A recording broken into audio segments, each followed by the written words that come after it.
Welcome to the What's New in Autodesk Fusion 360 Manufacturing. It's release time again, and we're excited to highlight what you can expect to see in this July 2022 release. This release brings a mix, with 150 quality of life updates, a few new features, and the release from preview of tool axis controls to additional 3-axis milling strategies. It's definitely worth knowing that quality of life changes are driven by the feedback from you, the user. You've spoken about your experience when using Fusion 360, and we've listened with updates being made throughout the manufacturing workspace to better enhance your user experience. With far too many to list, let's have a quick look at some of the headliners you can expect to see. The creation of patterns in the manufacturing workspace is now more similar to how they are created in design, giving a more consistent experience across the workspaces. Creating expressions can be very difficult without knowing the correct parameter names. This is made much easier as you now have the ability to search in the expression UI. Machine time option has been added to the right-click menu of the NC programs, and the ribbon for additional access. The algorithm has also been enhanced to increase the accuracy of machine times. Toolpath warnings can now be hidden from view, cleaning up the browser tree, with a checkbox in the warning dialog. The opportunity to create duplicate tools in a document has been eliminated, as if you select a tool from your library that is already in a document, it will now not be added, reducing downstream programming issues. When using the Toolpath data dialog, unselected segments can now be hidden from view. This can be incredibly useful when trying to view areas of toolpath such as in roughing, where you may want to interrogate one level of the toolpath. Struggling to safely remove the tool from a tight area or an undercut? This can easily now be resolved with the option to select the point at which the tool exits the cut. Previously, measurements were referenced from the model origin, which may not be the same as your machine coordinates. You now have the option to select the active setup work coordinates, allowing for the creation of measurements from the actual machine. Steep and shallow toolpath features have been made more discoverable and easier to use with the option to select only steep or only shallow areas with the use of a drop-down menu, removing the need to understand the secrets of the threshold angle.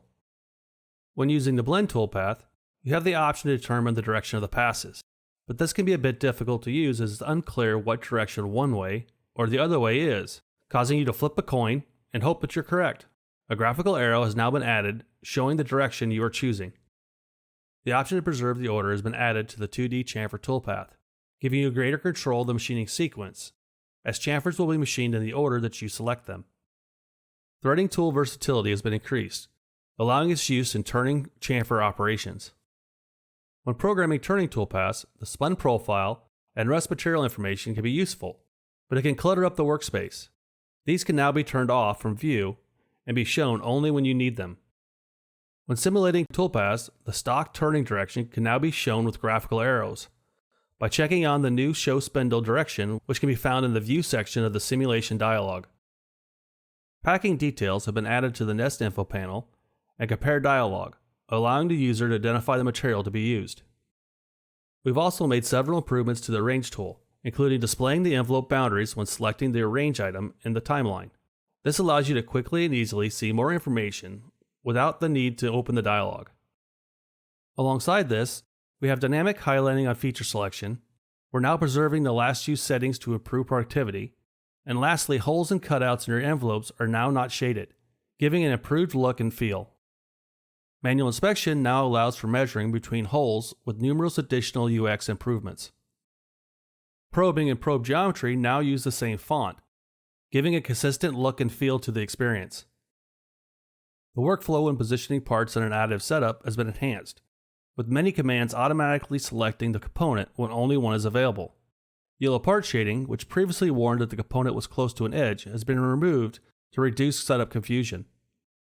Simulation now has a new environment with its own ribbon, dedicated to simulation tasks, creating a smoother workflow and paving the way for future features. Along with that, you can now section view your part when simulating to get a clearer view of the machining process. This is especially useful when machining internal features where the view can be blocked by geometry. Machine simulation has also had 16 additional Herco machine tools added, along with improvements being made to the previous 11 in the library. Last, but definitely not least, multi-axis controls for 3D toolpaths has now moved from preview to be fully released as part of the machining extension. This gives most 3D toolpaths the ability to quickly be converted to 5-axis. Tool axis definitions can be easily defined using a simple point or curve geometry, with automatic collision avoidance giving you the confidence that your toolpaths are safe. This increased functionality gives you greater toolpath flexibility to take on more complex and valuable work. For a deeper dive into this functionality, make sure to check out the tutorial by following the link in the description.